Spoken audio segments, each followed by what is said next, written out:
കർത്താവേ, നിന്റെ വിശുദ്ധ പൗരോഹിത്യത്തെ മഹത്വപ്പെടുത്തണമേ. കർത്താവെ, സഭയിലുള്ള സാന്നിധ്യം പ്രകടമാക്കണമേ.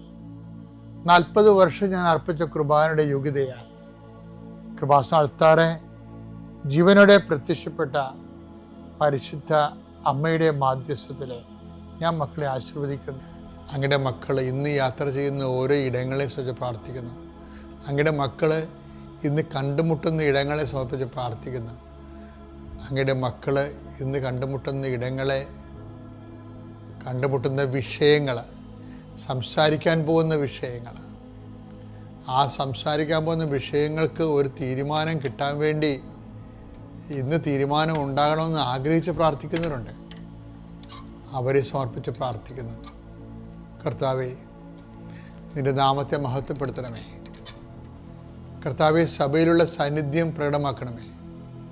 അമ്മേ, പരിശുദ്ധമ്മേ, ദേവമാതാവേ, ആരെല്ലാം ഇപ്പോൾ ഉണർന്നതെന്ന് പ്രാർത്ഥിച്ച് ഈ പ്രാർത്ഥനയോട് ചേരുന്നുണ്ടോ, ആരെല്ലാം ഈ പ്രാർത്ഥനയിൽ ആശ്രയിക്കുന്നുണ്ടോ, അവരെ എല്ലാം നീ ആശീർവദിക്കണം. എൻ്റെ കർത്താവിൻ്റെ ഉന്നതമായ നാമത്തിൽ, സഭയുടെ അധികാരത്തിൽ, കുരിശിൻ്റെ അടയാളത്തിൽ, ദൈവത്തിൻ്റെ ശക്തിയാൽ ഈ ദിവസം കർത്താവ് നിങ്ങളെ അനുഗ്രഹിക്കുകയും ആശിപ്പിക്കുകയും ചെയ്യട്ടെ. അമ്മേ പരിശുദ്ധ അമ്മേ, അമ്മേ പരിശുദ്ധ ദൈവമാതാവേ, കൃപാസനത്തിലൂടെ ഞങ്ങൾക്കും ഞങ്ങളുടെ ദേശത്തിനും അമ്മ മധ്യസ്ഥം തേടി തന്ന എല്ലാ അനുഗ്രഹങ്ങൾക്കും കൃപകൾക്കും ഞങ്ങളിപ്പോൾ ഹൃദയം നിറഞ്ഞ നന്ദി പറയുന്നു.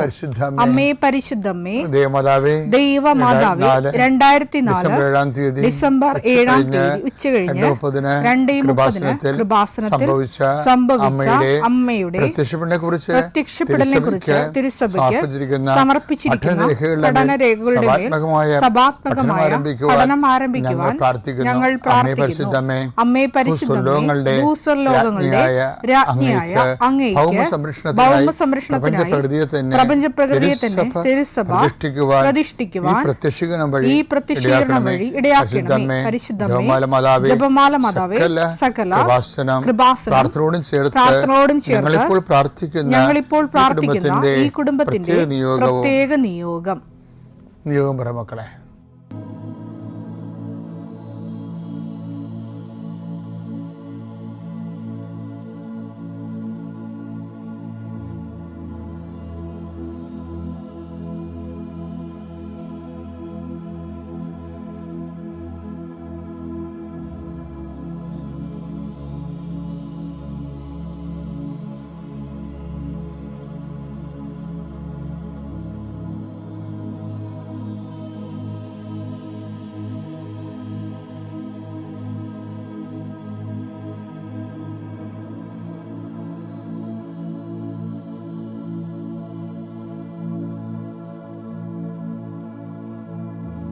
അമ്മയുടെ പ്രത്യക്ഷീകരണത്തിന്റെ ഈ അനുഗ്രഹവേളയിൽ ഞങ്ങൾക്ക് സാധിച്ചു തരുവാൻ കനിയണമേ. ആമേൻ. എൻ്റെ പ്രിയപ്പെട്ടവരെ, പിന്നെ കഴിഞ്ഞ ദിവസങ്ങളിലെ ഒരു പ്രത്യേക സാക്ഷ്യം ഉണ്ടായിരുന്നു. അവർ പറയണത് ഞങ്ങളുടെ നല്ല കാലത്താണ് ഞങ്ങൾ ഉടമ്പടിച്ചെടുത്തത്, ഞങ്ങളുടെ നല്ല കാലത്താണ് ഞങ്ങൾ ഉടമ്പടിയെടുത്തതെന്ന് പറഞ്ഞാൽ ഡൊമിനിക്ക് സഹോദരൻ, ഡൊമിനിക്ക്, അദ്ദേഹത്തിൻ്റെ വൈഫ് സിജി, പിന്നെ റൂമിക്ക മകൾ, ഈ 3 പേരും കൂടിയാണ് സാക്ഷ്യം പറയണത്.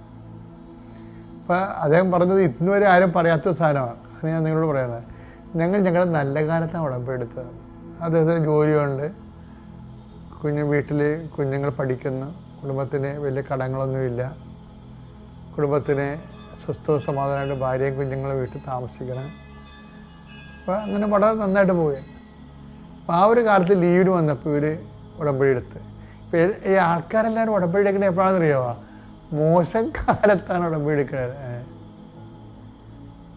മോശം കാലത്തല്ലേ ഉടമ്പടി എടുക്കണം. എല്ലാവരും ഒരു 99% ആൾക്കാരും മോശം ടൈമിലാവുന്ന ഉടമ്പടി എടുക്കണം. അതുകൊണ്ടാണ് ഞാൻ ഈ സാക്ഷ്യം ഇങ്ങനെ കൊള്ളാമല്ലോ എന്ന് പറഞ്ഞത്. അതാ നല്ല കാലത്ത് വന്ന് ഉടമ്പടി. അപ്പോൾ നല്ല കാലം എന്ന് പറയുമ്പോൾ ഈ കാലം ചേഞ്ച് ചെയ്യുമ്പോഴേ, ഇപ്പം എനിക്കുണ്ടല്ലോ, എനിക്ക് ഒരു ആശുപത്രി കിടപ്പ് ഉറപ്പാണ്. ഏത്?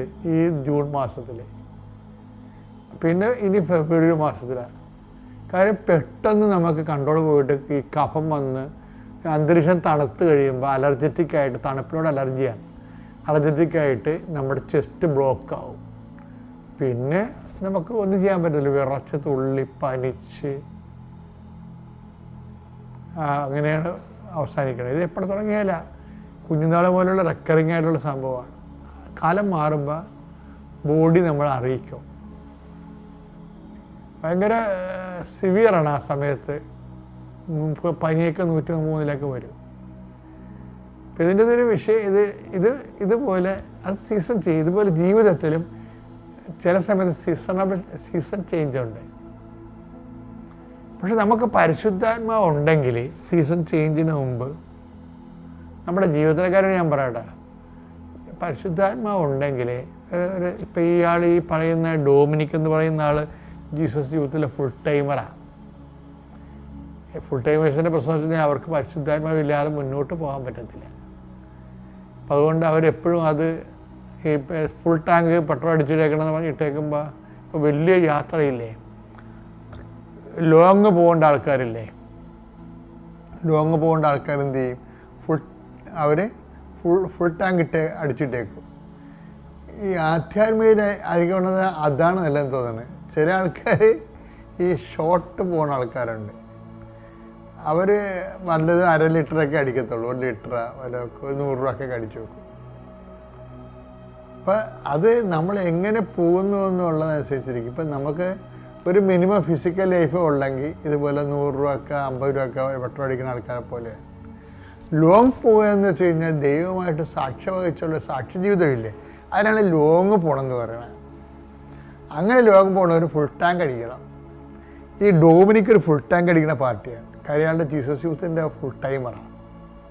അപ്പം അവർക്കറിയാം കർത്താവിൻ്റെ ജോലി ചെയ്യണമെന്നുണ്ടെങ്കിൽ നമ്മളെപ്പോഴും നല്ല ഫുൾ സ്പിരിറ്റഡ് ആയിരിക്കണം.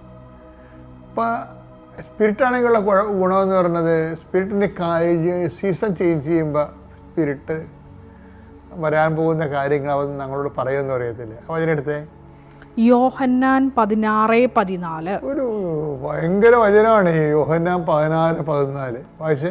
വരാനിരിക്കുന്ന കാര്യങ്ങൾ സീസൺ ചേഞ്ച് ചെയ്യണമെങ്കിൽ വരാനിരിക്കുന്ന കാര്യങ്ങൾ അവൻ നിങ്ങളെ അറിയിക്കും. അവൻ എനിക്കുള്ളവയിൽ നിന്ന് സ്വീകരിച്ച് നിങ്ങളോട് പ്രഖ്യാപിക്കും, നിങ്ങളോട് പറയും. അങ്ങനെ അവൻ എന്നെ മഹത്വപ്പെടുത്തും. ഈശോന്റെ ഉള്ളിലുള്ള ഇത് നമ്മളെ അറിയിക്കുന്നത് പരിശുദ്ധാത്മാവാണ്. അപ്പോൾ ഈ ഫുൾ ടാങ്ക് എന്ന് വെച്ച് കഴിഞ്ഞാൽ എന്ത് നല്ലവണ്ണം സ്പിരിറ്റോടെ നിൽക്കുകയാണെങ്കിൽ നമുക്ക് വരാൻ പോകുന്ന അത് കർത്താവ് നമ്മളെ അറിയിക്കും. അതാണല്ലേ കൃപാസനത്തിൻ്റെ ഒരു ഏറ്റവും വലിയ സന്ദേശം അതാണല്ലോ. ദുരന്തമുണ്ടാകാൻ പോകുന്നു, പ്രാർത്ഥിക്കണം.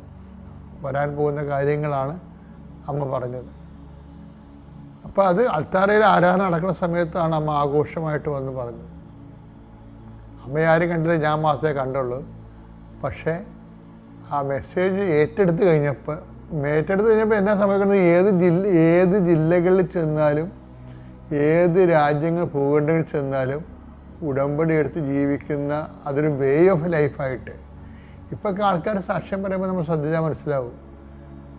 ഉടമ്പടി ഒരു ജീവിത രീതി എന്ന രീതിയിലാണ് ആൾക്കാർ എടുത്തിരിക്കുന്നത്. അതുകൊണ്ടാണ് അവർ കുറേ ആൾക്കാർ ഇങ്ങനെ പുതുക്കിയിരിക്കും.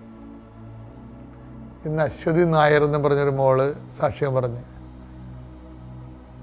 ഇന്നലെ അതായത് അവർ പറഞ്ഞത്, എൻ്റെ കാശ് തീർന്നപ്പോൾ ഞാൻ എൻ്റെ വള കൊണ്ടേ പണയം വെച്ചു, ഇനി 35,000 രൂപ കിട്ടുമെന്ന് പറഞ്ഞ്, മാക്സിമം കിട്ടണം 35,000 രൂപയാണെന്ന് പറഞ്ഞു.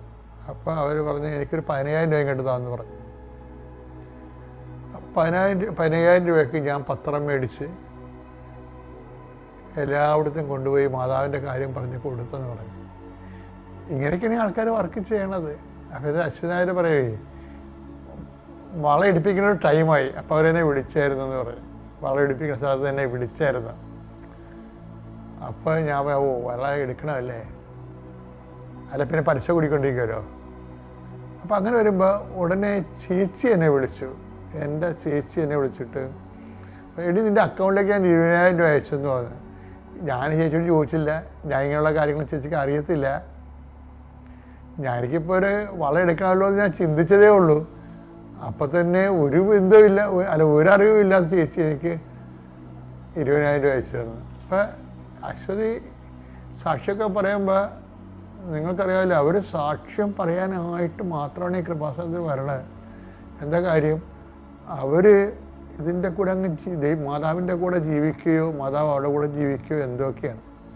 ഉടമ്പടിയുടെ ഒരു ലെവലെന്ന് പറയണത് നല്ല ശരിക്കും ഉടമ്പടി സത്യസന്ധമായി ചെയ്യുന്ന ആൾക്കാരുടെ കൂടെ ഉടമ്പടിയുടെ ഫുൾ ഓപ്ഷനായിട്ടുള്ള എല്ലാ വാഗ്ദാനങ്ങളും നിറവേറുന്നുണ്ട്. ഞാനിപ്പോൾ തൽക്കാലം ഇവിടെ അവസാനിപ്പിക്കുകയാണ്. നമുക്കിങ്ങനെ ഉടമ്പടി ധ്യാനം പോലെ നീട്ടിപ്പറയാൻ പറ്റിയ സ്ഥലമല്ല. ഞാൻ അടുത്ത ദിവസം തന്നെ വിവരിച്ച് പറഞ്ഞുകൊള്ളാം. അപ്പോൾ ഇപ്പം ഞാൻ പറഞ്ഞ ഇത്രയേ ഉള്ളൂ. ലോങ് പോകുമ്പോൾ ഫുൾ ടാങ്ക് അടിക്കണം എന്ന് വെച്ചാൽ നിങ്ങളെപ്പോഴും അതായത് അന്ന് വേണ്ട അപ്പത്തിന് വേണ്ടിയുള്ള മിനിമം പരിപാടിയായിട്ട് പ്രാർത്ഥന മാറ്റരുത്. മറിച്ച് പ്രാർത്ഥന പരിശുദ്ധാത്മാവിൽ നിറഞ്ഞു നിന്ന് പരിശുദ്ധാത്മാവിനോട് നമ്മോട് കമ്മ്യൂണിക്കേറ്റ് ചെയ്യാൻ പറ്റുന്ന പരുവത്തിൽ സർവ്വസജ്ജമായി ഇരിക്കാനാണ് ഈ വചനം കൊണ്ട് ഉദ്ദേശിക്കുന്നത്. അപ്പോൾ ഇതിന് മേലെ ഇത് ഡെയിലി ബ്രെഡ് എന്ന വചനം എന്ന് പറഞ്ഞാൽ ഇതിൻ്റെ അകത്തുള്ളത് ഏതാണ്?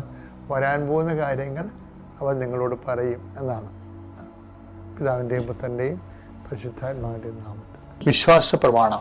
സർവശക്തനായ പിതാവും ആകാശത്തിൻ്റെയും ഭൂമിയുടെയും സൃഷ്ടാവുമായ ദൈവത്തിൽ ഞാൻ വിശ്വസിക്കുന്നു. അവിടുത്തെ ഏകപുത്രനും ഞങ്ങളുടെ കർത്താവുമായ ഈശോമിശിഹായിലും ഞാൻ വിശ്വസിക്കുന്നു.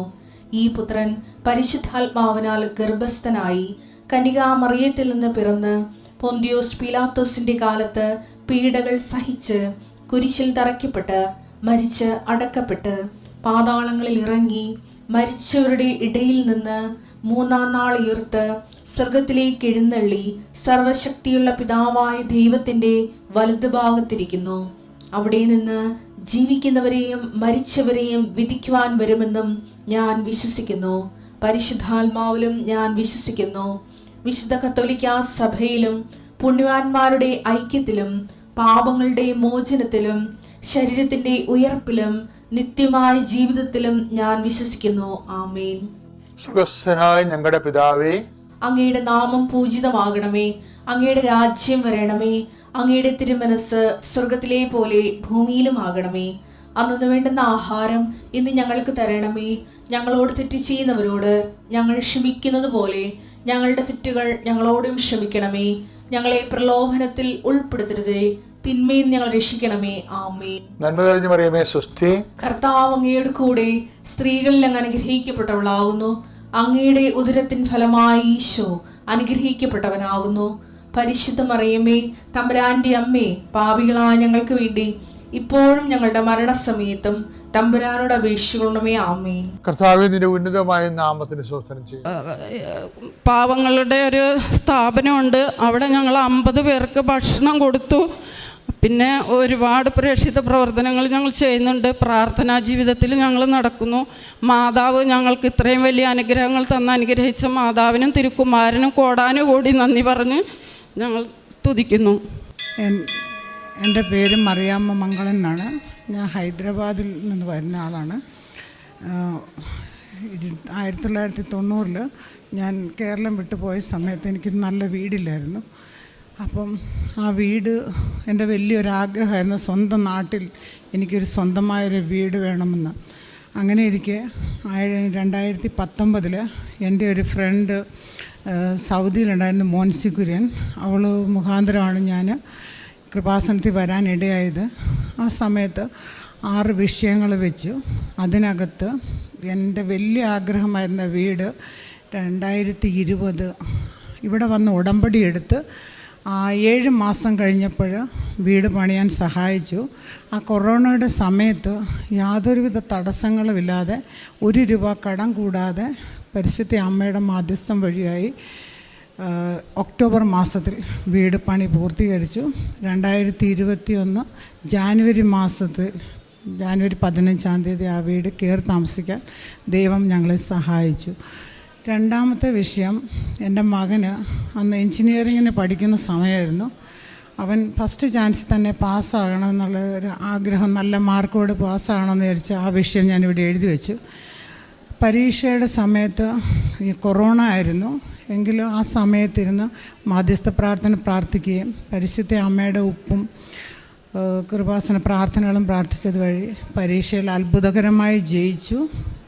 അത് രണ്ടാമത്തെ അനുഗ്രഹം. മൂന്നാമതായിട്ട് എൻ്റെ ആങ്ങള നല്ല ഒരു മദ്യപാനായിരുന്നു, വിദേശത്തായിരുന്നു അവൻ താമസിച്ചിരുന്നത്. അതുകൊണ്ട് എനിക്ക് അവനെപ്പറ്റി അറിയത്തില്ലായിരുന്നു. നാട്ടിൽ വന്നതിന് ശേഷം തികഞ്ഞ മദ്യപാനിയാണെന്ന് അറിഞ്ഞു. അന്ന് അതിനുവേണ്ടി പ്രാർത്ഥിച്ചു. ഇന്ന് പരിപൂർണമായിട്ടും മദ്യപാനത്തിൽ നിന്ന് പരിപൂർണ്ണ മുക്തനായി. അവന് തന്നെ 2020 ഹാർട്ടിന് ബ്ലോക്ക് ഉണ്ടെന്ന് പറഞ്ഞു. അതിന് അറ്റാക്കായിട്ട് ഞങ്ങൾ അവിടെ ചെന്ന സമയത്ത് കൊറോണ ആയതുകൊണ്ട് ഒന്നും ചെയ്യാൻ പറ്റാത്ത സാഹചര്യമാണെന്ന് അവർ പറഞ്ഞു. അപ്പോൾ എന്ത് ചെയ്യണമെന്നറിയാതെ ഞാൻ ഈ മാതാവിൻ്റെ പള്ളിയിൽ അവനെ കൊണ്ടുവന്ന് ഇവിടെ വന്ന് പ്രാർത്ഥിച്ചിട്ട് പോയി. ഇന്ന് ദൈവകൃപയാൽ സ്റ്റെൻ്റ് ഒന്നും ഇട്ടിട്ടില്ല. ആ ബ്ലോക്ക് മാറി അവന് ആരോഗ്യവാനായിട്ട് ഇരിക്കുന്നു. ലോണ് എടുത്തിട്ട് തിരിച്ചടച്ചില്ല. 2019 ആയപ്പോഴത്തേനും അത് വീട് ജപ്തിയാകുമെന്ന് പറഞ്ഞു. എന്ത് ചെയ്യണമെന്ന് അറിയത്തില്ല. അവസാനം ഇവിടെ വന്ന് വിഷയം എഴുതി വെച്ച് പ്രാർത്ഥിച്ചു. 5 വർഷത്തിന് ശേഷം ആ വീട് അത്ഭുതകരമായി ഞങ്ങൾക്ക് വാങ്ങിക്കാൻ സഹായിച്ചു. ജപ്തിയിൽ നിന്ന് ഒഴിവായി. അതുപോലെ തന്നെ എൻ്റെ ഹസ്ബൻഡിന് 2020 ഈ ജാനുവരി 23 ഹാർട്ട് അറ്റാക്ക് അർദ്ധരാത്രിയിലായി. ഗ്യാസ് ആണെന്നാണ് വിചാരിച്ചത്. ഈ അർദ്ധരാത്രിയിൽ എണ്ണീട്ട് എന്ത് ചെയ്യണമെന്ന് അറിയത്തില്ല. പ്രാർത്ഥിച്ച ഉപ്പ് ടേബിളിൽ ഇരിപ്പുണ്ടായിരുന്നു. അതെടുത്ത് കൊടുത്തിട്ടാണ് ഞങ്ങൾ ആശുപത്രിയിൽ ചെല്ലുന്നത്. ആശുപത്രിയിൽ ചെല്ലുന്ന സമയത്താണ് അറിയുന്നത് അത് മേജർ അറ്റാക്കായിരുന്നു. ദൈവത്തിൻ്റെ സഹായത്താൽ അവിടെ ഒരു കാർഡിയാക് ഡോക്ടർ ഉണ്ടായിരുന്നു, കാർഡിയോളജിസ്റ്റ് ഉണ്ടായിരുന്നു. അപ്പം തന്നെ ഇത് മേജർ അറ്റാക്കാണ്, ഇപ്പം തന്നെ സ്റ്റെൻ്റ് ഇടണമെന്ന് പറഞ്ഞു. അങ്ങനെ സ്റ്റെൻ്റ് ഇട്ടു. ഇന്ന് ദൈവകൃപയാൽ ഞങ്ങളോടൊപ്പം ആരോഗ്യവാനായിട്ട് ഇരിക്കുന്നു. അതുപോലെ തന്നെ ഞങ്ങളുടെ ഈ സ്ഥലത്ത് മതിൽ പ്രശ്നം, അതിർത്തി തീർത്ത് കെട്ടാൻ നോക്കിയപ്പോഴത്തേക്കിന് അതിർത്തി പ്രശ്നമായി. മതിൽ കെട്ടിയിട്ട് പോലും അവർ പറഞ്ഞു ഇത് പറ്റത്തില്ല, അതിൻ്റെ നിയമപ്രകാരം പോകണം എന്നൊക്കെ പറഞ്ഞു. ഞങ്ങൾ വെളിയിൽ നിന്ന് വന്നവരാണ്, ഞങ്ങൾക്കിവിടെ കറങ്ങാനുള്ള സമയം ഇല്ല.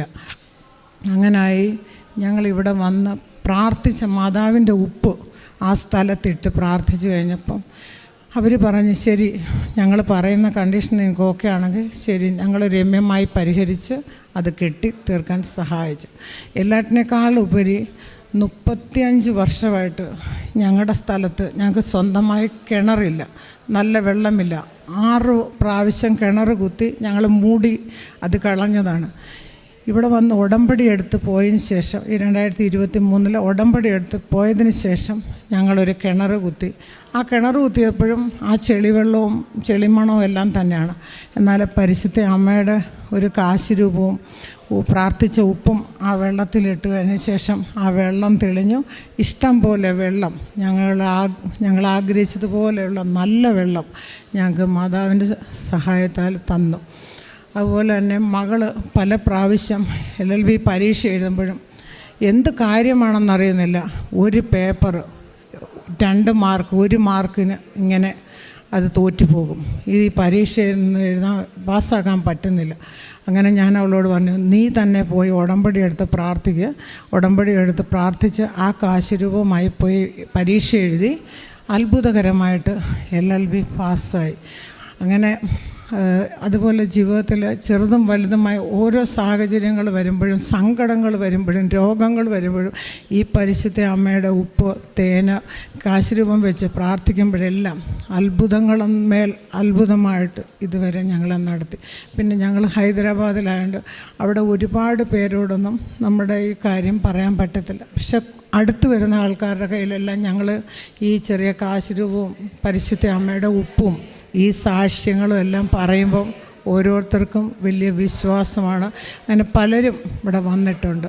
അതുകൂടാതെ ഈ അടുത്ത സമയത്ത് ഞങ്ങളുടെ വീട്ടിലോ ഒരു ഹിന്ദു കൂട്ടുകാരി വന്നു. അപ്പോൾ അവരുടെ കായലയിൽ സർപ്പദോഷം എന്നാണ് പറഞ്ഞത്. 14 വർഷം കൊണ്ട് ആ കാലുമായിട്ട് നടന്നിട്ട് എന്നും പഴുക്കും ചൊറിയും, അങ്ങനെയാണ്. പല പൂജകളും ഹോമങ്ങളും ഒക്കെ ചെയ്തൊന്നും കുറയുന്നില്ല എന്ന് പറഞ്ഞു. ഞാൻ പറഞ്ഞു, ഈ പരിശുദ്ധ അമ്മയുടെ ഉപ്പൊന്ന് തേച്ച് നോക്ക്, കുറയുവാണെങ്കിൽ ചെന്ന് സാക്ഷ്യം പറയണം പറഞ്ഞു. അത് തേച്ച് കഴിഞ്ഞപ്പം തന്നെ ഒരു 2 ദിവസം കഴിഞ്ഞപ്പോൾ തന്നെ പുള്ളിക്കാരി എന്നോട് വന്ന് പറഞ്ഞു, എൻ്റെ കാലിൻ്റെ ചൊറിച്ചിൽ മാറി, പൊട്ടൽ മാറി, ഇപ്പം പുള്ളിക്കാരിക്ക് പരിപൂർണ്ണ സൗഖ്യമായി. പിന്നെ ഞങ്ങളുടെ അടുത്ത് അനേകർ വരുമ്പോഴൊക്കെ ഈ കൃപാസനത്തെ പറ്റി ഞങ്ങൾ പറയും.